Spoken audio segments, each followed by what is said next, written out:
Hi welcome back maths Naresh ఈ class. ఇవాళ మనం డిప్లొమా సెకండ్ ఇయర్కి సంబంధించిన సెమిస్టర్ 3లోని ఈసీఈ బ్రాంచ్ వాళ్ళకి సంబంధించిన, అదేవిధంగా ఏఈఐ బ్రాంచ్ వాళ్ళకి సంబంధించిన లేదా అదర్ కెమికల్ బ్రాంచెస్కి సంబంధించిన వాళ్ళకి ఈ సిలబస్ ఉంటుంది.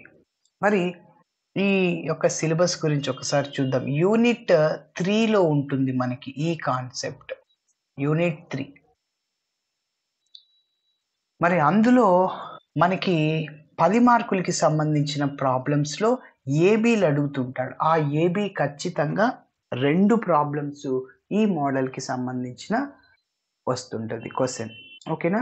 మరి చాలా ఈజీగా ఉంటుంది. మరి ప్రాక్టీస్ చేయండి, చాలా ఈజీ అవుతుంది. ఓకే, మరి ఈ ప్రాబ్లమ్స్ని చెప్పడానికి ముందు నేను కొద్దిగా బేసిక్స్ ఇస్తున్నా. ఓకే, సో ఈ మోడల్ ఏంటంటే linear differential equations in y తర్వాత ఫస్ట్ ఈ యొక్క చాప్టర్లో ఆర్డరు డిగ్రీని కనుక్కోవడం 3 మార్క్స్కి అడుగుతూ ఉంటాడు. రెండవ concept eliminating arbitrary constants or form the differential equation అని చెప్పచ్చు. మెథడ్ 3 వేరియబుల్ సపరబుల్, వేరియబుల్ని సపరేట్ చేసి ఇంటిగ్రేషన్ చేయడం.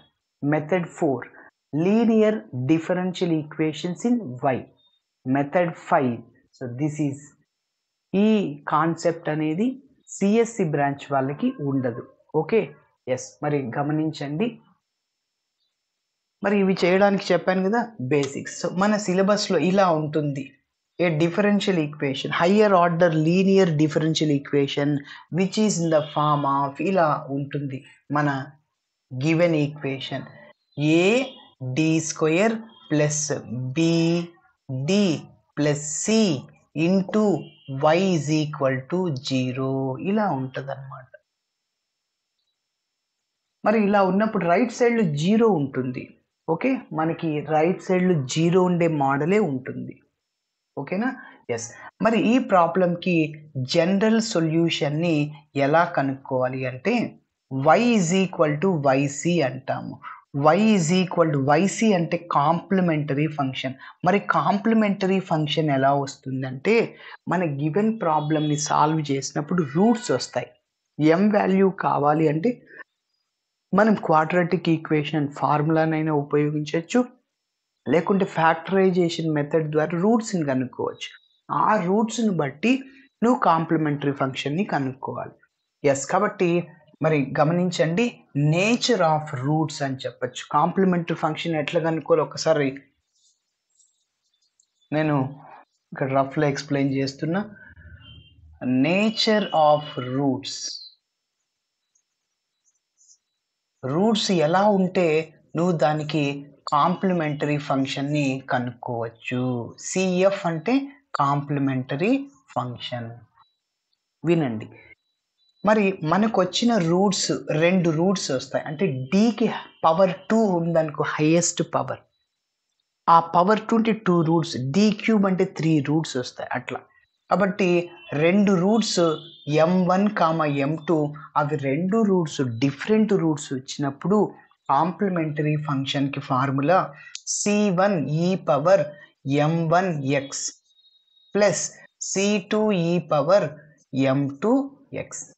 కాబట్టి గుర్తుంచుకోవాలి, if 2 roots are different then complementary function. Okay, next for example 3 roots అడుగుతుంటాడు.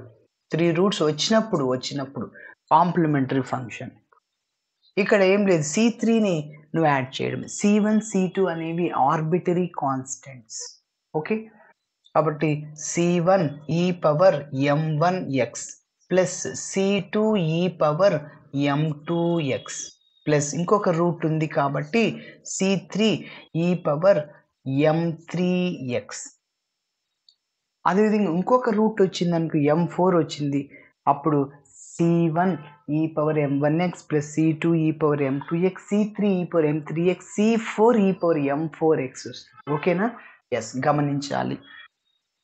మరి ఇప్పుడు రెండు రూట్స్ ఈక్వల్ వచ్చినప్పుడు కాంప్లిమెంటరీ ఫంక్షన్ ఏంటి? If 2 roots are equal then complementary function అంటే 1, 1, 2, 2 అలా వచ్చినప్పుడు. ఈ కేసులో 1, 2 అవి రెండు డిఫరెంటే, 1, 2, 3 అవి 3 డిఫరెంటే అట్లా.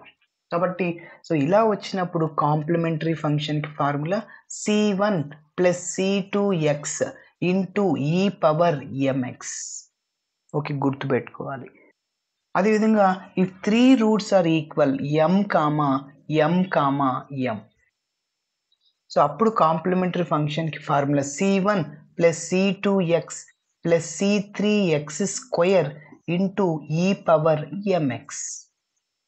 ఓకే, గుర్తుపెట్టుకోవాలి. అదేవిధంగా 4 రూట్స్ ఈక్వల్ వచ్చినప్పుడు C1 plus C2x plus C3x square plus C4x cube into e power mx. ఓకేనా? ఎస్, కాబట్టి గమనించండి.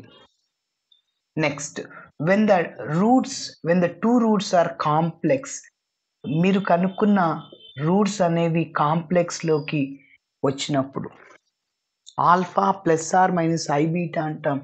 అప్పుడు complementary function e power alpha x into C1 cos beta x plus C2 sine beta x. కాబట్టి గుర్తుంచుకోవాలి.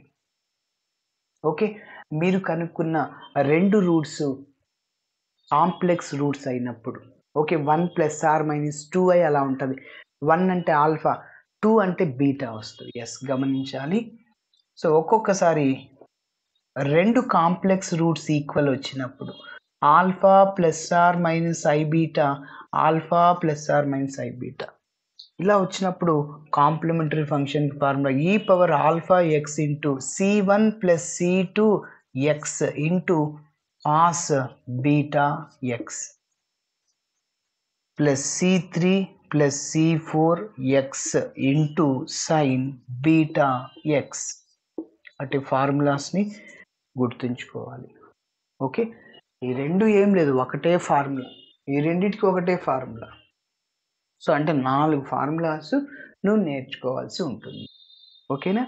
ఇప్పుడు మనం ఈ ప్రాబ్లమ్ని చేద్దాం. ఫస్ట్ ప్రాబ్లం ఏంటంటే solve d square minus 5d plus 6 into y is equal to 0. Okay, yes, మరి చూద్దాం.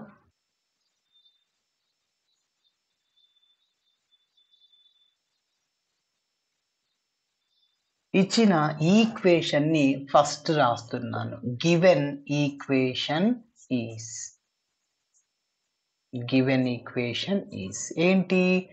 d square minus 5d plus 6 into y is equal to 0.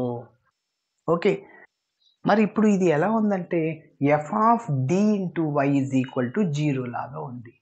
Okay, let this is in the form of f of d into y is equal to 0, where f of d అంటే y coefficient. Compare చేసుకోండి దీంతో. f of d అంటే d square minus 5d plus 6. Okay, where f of capital D is equal to d square minus 5d plus 6. Yes, ఇప్పుడు దీనికి మనం complementary ఫంక్షన్ని కనుక్కునే ముందు యాక్సిలరీ ఈక్వేషన్ కనుక్కోవాలి. ఓకే, కాంప్లిమెంటరీ ఫంక్షన్ కనుక్కునేటప్పుడు యాక్సిలరీ ఈక్వేషన్. సో అదే రాస్తున్నా. ద యాక్సిలరీ ఈక్వేషన్ ఈస్ అంటే f ఆఫ్ d ఉంది కదా, d ప్లేస్లో m సబ్స్టిట్యూట్ చేయండి. Is f of m is equal to 0. Auxiliary ఈక్వేషన్కి ఇది ఫార్ములా గుర్తుపెట్టుకోండి. అంటే f ఆఫ్ d ఉందిగా, అందులో m సబ్స్టిట్యూట్ చేయండి. f ఆఫ్ dలో m సబ్స్టిట్యూట్ చేయండి, దాన్ని 0కి ఈక్వేట్ చేయండి.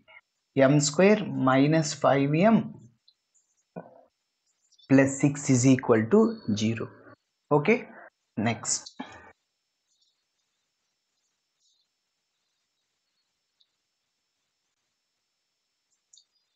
మరి ఇప్పుడు మనం రూట్స్ కనుక్కోవాలి.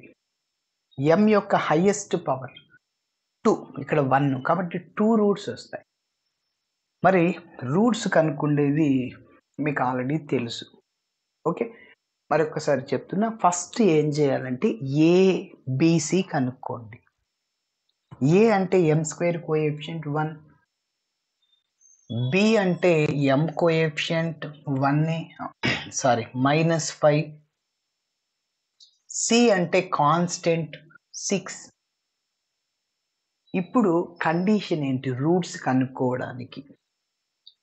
నువ్వు ఏసీని మల్టిప్లై చేయి. ఏ ఇంటూ సి అంటే ఫస్ట్ 6. ఈ 6కి నువ్వు ఫ్యాక్టర్స్ కనుక్కోవాలి. ఎలా కనుక్కుంటా? ఫస్ట్ 1 నుంచి స్టార్ట్ చేయండి. 1, 6 ఫ్యాక్టర్స్ అవుతాయి. ఎస్. ఇప్పుడు కండిషన్ ఏంటంటే, if you add these 2 terms we get middle term, and also if you multiply these 2 terms we get AC. Okay. Yes. కాబట్టి కండిషన్ ఏంటంటే ఈ రెండింటిని యాడ్ చేయండి. ఫర్ ఎగ్జాంపుల్ ఇక్కడ +1 మిడిల్లో +7 వస్తుంది. మిడిల్లో అంటే మిడిల్ టర్మ్ అంటే -5, ఇక్కడ -5 ఉంది. నీకేమొచ్చింది? 7 వచ్చింది. కాబట్టి అలా ప్లస్ పెట్టద్దండి. ఇంకా సింబల్స్ ఏదైనా మార్చండి. ఇప్పుడు ఇక్కడ నేను మైనస్ పెట్టాను, ఇక్కడ ప్లస్ పెట్టాను. రెండింటిని యాడ్ చేయి. మిడిల్ టర్మ్ వచ్చింది సార్ 1 -6 అండ్ -5. ప్రోడక్ట్ చేయండి. 1 ఇంటూ -6 వస్తుంది. ఇక్కడ ఏముంది? +6 ఉంది, తీసుకోవద్దు. సరే పోనీ ఇక్కడ మైనస్ తీసుకో, ఇక్కడ ప్లస్ పెట్టుకో. 6 - 1 +5 మిడిల్ టర్మ్ రాదు, ప్రోడక్ట్ చేసినా రాదు. కాబట్టి 2 కండిషన్స్ని సాటిస్ఫై చేయలేదు, నువ్వు తీసుకోవద్దు. నెక్స్ట్ నెంబర్కి వెళ్ళిపో. 1 తర్వాత 2, 2 3s are 6. ఎస్. ఇప్పుడు మీరు గమనిస్తే ఇక్కడ రెండిటికి మైనస్ సింబల్ పెట్టేస్తే, ఎందుకంటే మిడిల్ టర్మ్లో మైనస్ ఉంది కాబట్టి. ఎస్. -3 -2 ఎంత అంటే -5. మరి ఈ రెండింటిని యాడ్ చేస్తే మిడిల్ టర్మ్ వచ్చింది -2 -3. ప్రోడక్ట్ చేయండి, 6 రావాలి. -2 into -3, minus into minus plus 2 3 6. Yes. కాబట్టి 2 కండిషన్స్ని సాటిస్ఫై చేసింది. ఓకేనా? ఎస్. ఇప్పుడు ఈ -5mని -2m -3mగా రాసుకోవచ్చు. ఓకే. ఎస్. కాబట్టి m² అలానే రాశాను. -2m -3m +6 ఫస్ట్ టర్మ్, చివరి టర్మ్ అలానే రాస్తున్నా. ఈ -5m ప్లేస్లోనే నువ్వు -2m -3m దీన్ని రాసుకోవాలా? ఓకే. ఎస్. ఇప్పుడు ఈ రెండిట్లో నుంచి ఫస్ట్ 2 టర్మ్స్లోంచి ఎంని కామన్ తీస్తే ఇంకా m ఉంటుంది, 2 ఉంటుంది. ఓకేనా? నెక్స్ట్ మీరు గమనిస్తే ఈ రెండిట్లోంచి మైనస్ని, అదేవిధంగా 3ని కూడా కామన్ తీయాలి. సార్ మైనస్ని తీయకుంటే ఏమవుతుంది సార్ అంటే, నువ్వు మైనస్ని తీయలేదు, ఓన్లీ 3 తీసాం. -m +2 ఉంటుంది. ఇక్కడ ఉన్న టర్మ్, ఇక్కడ ఉన్న టర్మ్ సేమ్ ఉండాలి. ఎస్. అప్పుడు కామన్ తీయచ్చు. ఎస్. కాబట్టి మైనస్ని 3ని కామన్ తీసి అప్పుడు -m అనేది +m అవుతుంది, +6 మైనస్ అవుతుంది. ఎందుకంటే 6ని 3 × 2 రాయొచ్చు, 3 వెళ్ళిపోయింది, 2 ఉంటుంది. సో -2. డౌట్ ఉంటే చెక్ చేసుకో. -3m -3 × 2 6. ఎస్. సరిపోయిందా? ఇప్పుడు మళ్ళీ ఈ రెండిట్లో నుంచి నువ్వు m - 2 కామన్ తీసుకో. m - 2 కామన్ తీసా. ఇంకా మిగిలిన టర్మ్ ఇక్కడ m ఉంటుంది, ఇక్కడ -3 ఉంటుంది. Now each term is equating to 0. ఇక్కడ 2 టర్మ్స్ ఉన్నాయి, ప్రతి ఒక్క టర్మ్ని 0కి ఈక్వేట్ చేయండి. m - 2 is equal to 0. m - 3 is equal to 0. Yes. m is equal to 2, 3. -2 at side is the +2, -3 at side is the +3. Yes. ఇప్పుడు మీరు గమనించండి, ఇక్కడ వచ్చిన 2 రూట్స్ డిఫరెంటా, ఈక్వలా? డిఫరెంటే కదా. 2 డిఫరెంటే, 3 డిఫరెంట్. మరి డిఫరెంట్ రూట్స్ వచ్చినప్పుడు నేను ఇందాక ఫార్ములా చెప్పాను, c1 e⁻m1x + c2 e⁻m2x. దీన్ని m1 m2 అనుకుంటే ఓకే. ఎస్. కాబట్టి ఆ పాయింట్ని రాస్తున్నా.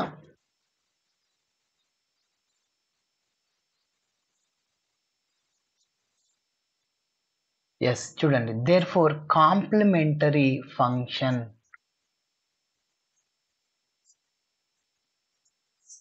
Complementary function. సో దాన్ని ycతో డినోట్ చేస్తాం, y suffix c. So formula రాస్తున్న c1e⁻m1x ప్లస్ c2e⁻m2x.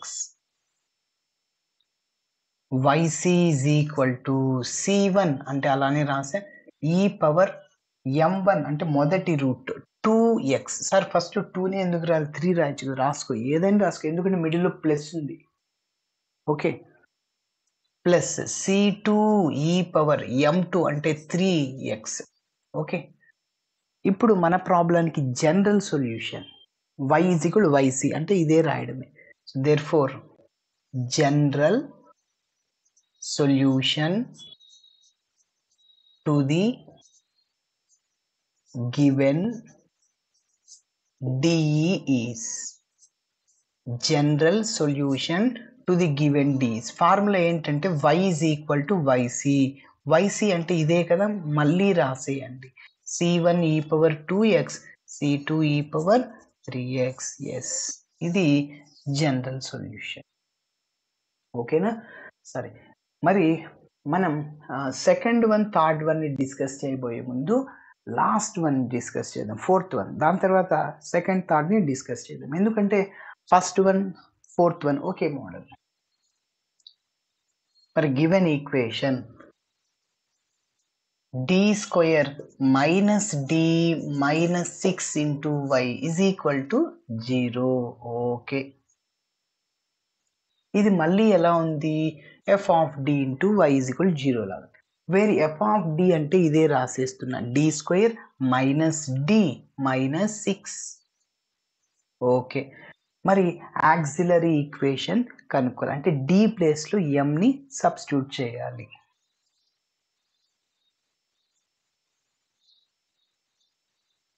రూట్స్ కనుక్కోవాలి.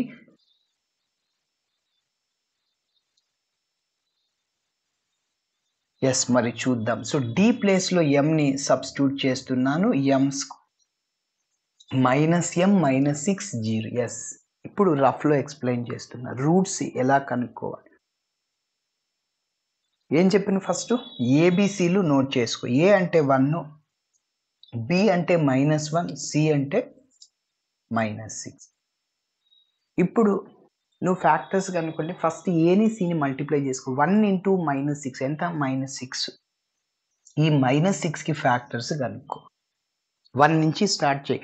1 and itself are factors of any number. ఏ నంబర్కైనా 1 దానికి అదే నంబర్ ఫ్యాక్టర్స్ అవుతాయి, 1 6. ఓకేనా? కాబట్టి 1 6 తీసుకోండి. ఇప్పుడు ఇక్కడ -6 ఉందిగా, ఈ రెండిట్లో పెద్ద నెంబర్కి మైనస్ వేసే ఫస్ట్. ఎస్, పెద్ద నెంబర్ 6 దానికి మైనస్ వేసా, ఇంకా మిగిలిన దానికి ప్లస్ వేసుకో. ఇప్పుడు ఈ రెండింటిని యాడ్ చేయి. 1 - 6 ఎంత సార్, -5. ఓకేనా, -5. రెండింటిని ప్రోడక్ట్ చేయి. 1 into -6 -6 అవుతుంది. రెండింటిని యాడ్ చేయి, -5. మిడిల్ టర్మ్ వచ్చిందా, -5 ఉంది అక్కడ. మిడిల్ టర్మ్ ఇక్కడ -5 ఉంటే సాటిస్ఫై అవుతుంది. కాబట్టి సో ఒక్క కండిషన్ని సాటిస్ఫై చేయకుండా అవి తీసుకోకూడదు. ఓకే, నెక్స్ట్ నెంబర్కి వెళ్ళు, 2కి వెళ్ళు. 2 3 times 6. ఎస్, ఇప్పుడు నేనేం చెప్పాను లాజిక్, ఇక్కడ ఈ నెంబర్కి మైనస్ ఉంది, పెద్ద నెంబర్కి మైనస్ పెట్టి ఇంకా మిగిలిన దానికి ప్లస్ పెట్టుకో. 2 - 3 ఎంత సార్, -1. ఎస్, కండిషన్ సాటిస్ఫై చేసింది. If you add these 2 factors we get middle term. yes, 2 - 3 -1 middle term వచ్చింది. and also if you multiply these 2 factors we get AC. 2 into -3 అంటే -6. సరిపోయింది కదా. ఎస్, కాబట్టి ఇక్కడ కనిపిస్తున్న మిడిల్ టర్మ్ -mని +2m -3m గా రాసుకోవచ్చు. ఎస్, కాబట్టి సో m² +2m -3m, ఈ -6 అట్లనే రాస్తున్నా. ఫస్ట్ టర్మ్ని చివరి టర్మ్ని అలానే రాసుకో. ఓకేనా? ఎస్, ఇప్పుడు మీరు గమనిస్తే ఈ ఫస్ట్ 2 టర్మ్స్ నుంచి mని కామన్ తీస్తున్నా, ఇక్కడ m ఉంటుంది +2.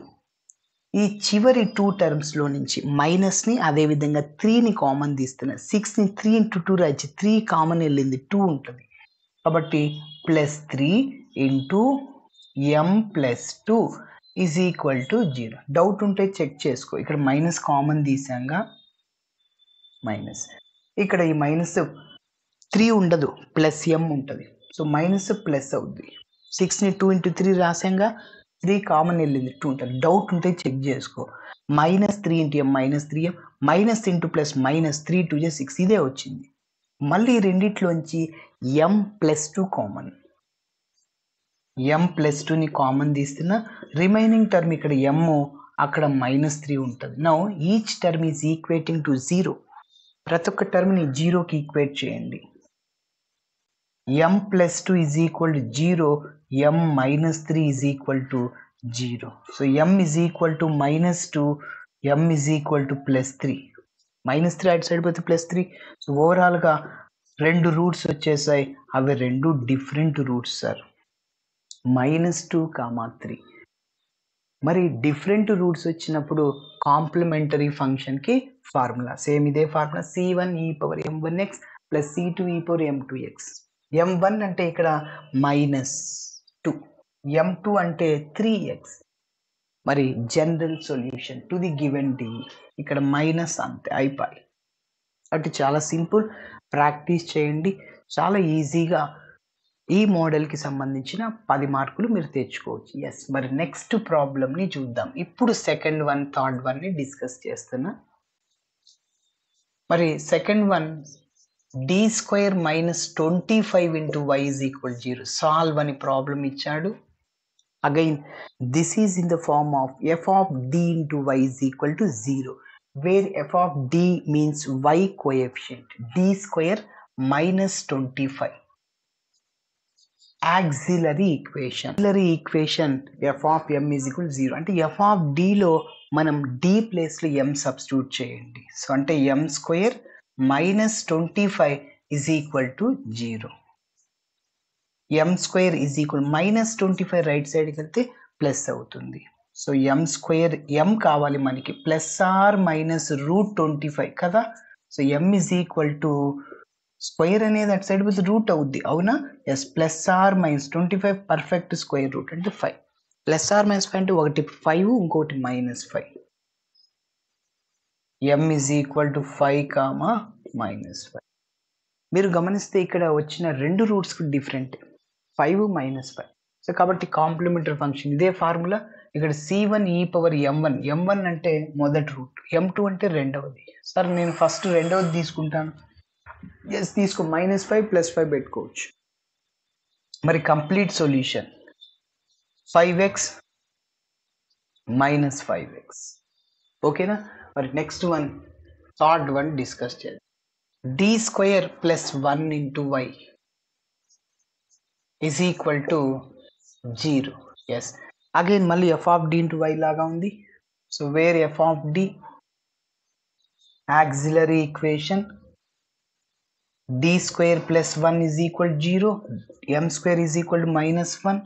ఎస్, మీరు గమనిస్తే ఇక్కడ మైనస్ని i² రాయొచ్చు, గుర్తుపెట్టుకోవాలి. కాంప్లెక్స్ నంబర్స్లో -1 బదులు i² రాసుకోవచ్చు. సో i² రాసా. మళ్ళీ ఇక్కడ స్క్వేర్కి రూట్కి క్యాన్సిల్ అవుద్ది. సో చూడండి, మీరు గమనిస్తే m is equal to +r-√i², స్క్వేర్కి రూట్ క్యాన్సిల్, ఇంకా +r-i మిగులుతుంది. Okay, yes. కాబట్టి ఇక్కడ ఏం లేదంటే లెఫ్ట్ సైడ్లో 0 పెట్టుకోవచ్చు, +r-iకి ముందు 0 పెట్టుకోవచ్చు. ఓకేనా? సో 2కి ముందు 0 పెట్టుకోవచ్చు, ప్రాబ్లం లేదు. ఓకే, అదే రైట్ సైడ్లో పెడితే 0 అయిపోద్ది. ఎస్. సో ఇప్పుడు ఇది ఎలా ఉందంటే ఆల్ఫా +r-i⁻β లాగా ఉంది. మీరు గమనిస్తే ఆల్ఫా 0, బీటా 1. ఓకేనా? i కోఎఫిషియంట్ 1 వస్తుంది. ఇప్పుడు కాంప్లిమెంటరీ ఫంక్షన్ గుర్తుపెట్టుకోవాలి. ఫార్ములా ఏం చెప్పాను స్టార్టింగ్లో, e⁻αx into c1 cos βx plus c2 sin βx. ఇది ఫార్ములా. ఈ ఫార్ములాలో నువ్వు సబ్స్టిట్యూట్ చేసుకో. ఈ పవర్ ఆల్ఫా అంటే 0. ఆల్ఫా అంటే ఎంత? 0 ఇంటూ ఎక్స్. పక్కనే C1 cos beta X. Beta అంటే ఏంటి ఇక్కడ? 1. ఓకే, అంటే 1 into x plus C2 sine beta అంటే 1 ఇంటూ ఎక్స్. మీరు గమనిస్తే ఈ పవర్ 0 1 అవుతుంది. C1 cos X plus C2 sign X. ఈ పవర్ 0 1 ఇంటూ ఇంకా మిగిలింది అట్లని రాసే. మరి general solution y is equal to yc. So C1 cos x plus C2 sin x. Okay, ఇట్లా చేయాలి. Thanks for watching my video. నచ్చితే ఖచ్చితంగా మీ ఫ్రెండ్స్ కూడా షేర్ చేయండి.